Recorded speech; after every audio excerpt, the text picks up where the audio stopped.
भारत ने भूटान के साथ 2 रेल लाइन बिछाने का ऐलान किया है। एक रेल लाइन पश्चिम बंगाल से होकर भूटान तक जाएगी, तो वहीं दूसरी रेल लाइन असम से होकर भूटान तक पहुंचेगी। यह रेलवे लाइन कोकराझार और बानरहाट से शुरू होगी। इसे लेकर एक सवाल यह भी है कि क्या इसमें बीबीआईएन भी शामिल होगा। दरअसल बीबीआईएन क्या है, यह भी समझना जरूरी है, और इसके साथ साथ भारत ने इसे लेकर क्या ऐलान किया है वो भी बहुत जरूरी हो जाता है। दरअसल बीबीआईएन का पूरा नाम है बांग्लादेश भूटान भारत नेपाल इनिशिएटिव, जो दक्षिण एशिया के पूर्वी हिस्से में एक उप क्षेत्रीय सहयोग मंच है। इसकी शुरुआत साल 2014 में हुई, जिसका मुख्य उद्देश्य इन चारों देशों के बीच आर्थिक एकीकरण को बढ़ावा देना है।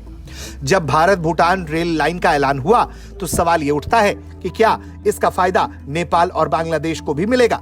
तो इसका ऐलान भारत ने किया है। भारत के विदेश सचिव विक्रम मिश्री ने यह ऐलानिया कहा है कि इस रेल लाइन का इस्तेमाल करके नेपाल और बांग्लादेश भूटान से इंपोर्ट एक्सपोर्ट कर सकते हैं, जो कि तमाम देशों की कनेक्टिविटी को बढ़ाएगा। उन्होंने क्या कुछ कहा है ये आपको हम सुनवाते हैं। भारत और भूटान, नेपाल और बांग्लादेश के बीच ये एक समझौता है।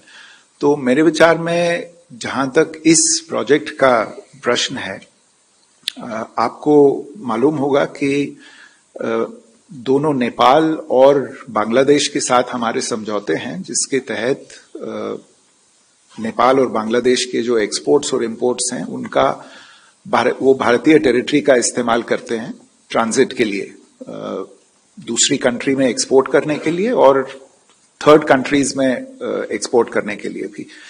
तो अभी तो वो जो भारत का रोड नेटवर्क है और कुछ जो रेल नेटवर्क है उसका इस्तेमाल करते हैं, लेकिन इन 2 प्रोजेक्ट से जो भूटान एक तरह से भारतीय रेल नेटवर्क से जुड़ जाएगा, तो इन दोनों जो बाकी देश हैं नेपाल और बांग्लादेश, उनके जो भी एक्सपोर्ट्स भूटान जाने होंगे तो वो भी इस एक तरह से भारतीय रेल नेटवर्क का इस्तेमाल कर सकते हैं भूटान में अपने एक्सपोर्ट्स भेजने का और वहां से भूटान के एक्सपोर्ट्स को अपने यहां लाने के लिए। दरअसल बीबीआईएन है मोटर व्हीकल एग्रीमेंट। इसके तहत वाहनों की सीमा पार आवाजाही को यह आसान बना देता है, जिससे व्यापार और पर्यटन बढ़ता है।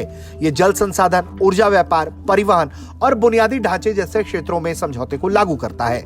कुल मिलाकर यह क्षेत्रीय व्यापार को 60% तक बढ़ाने का लक्ष्य रखता है। लेकिन चीन के साथ सीमा विवाद के कारण कई तरह की चुनौतियां मौजूद हैं। हाल में देखा जाए तो बांग्लादेश और नेपाल के साथ भी भारत के रिश्ते बहुत अच्छे नहीं रहे हैं। ऐसे में जो रेल नेटवर्क भारत भूटान तक पहुंचा रहा है, उसके जरिए एक तरफ जहां वो चीन की काट देख रहा है, तो वहीं दूसरी तरफ बांग्लादेश और नेपाल जैसों को भारत ये तोहफा भी दे रहा है। ब्यूरो रिपोर्ट, भारत तक।